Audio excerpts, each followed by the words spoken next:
তুমি হুম। বর্তমান বাংলাদেশের রাজনীতি সম্পর্কে তো কোনো ধারণা আছে?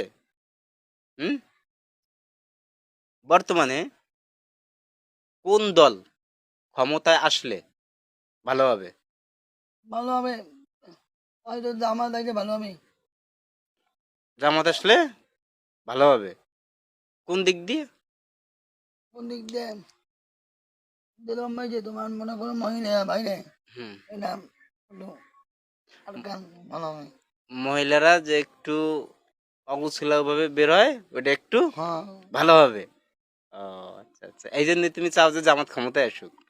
জামাত যদি নির্বাচনে আসে তাহলে জামাতরে ভোট দেবা? নেব। আমাদের এই যে টুঙ্গিপাড়া কোটালীপাড়া যে আসনের প্রার্থী জামাতের হুম। নাম কি জানো? নানি নিল। অধ্যাপক রেজাউল করিম। ভাই সত্যি। হুম। তার বাড়ি কোন জায়গা জানো? তার বাড়ি কোটালীপাড়া। এ আমাকে কোটাই না। আমাকে কোটালীপাড়া।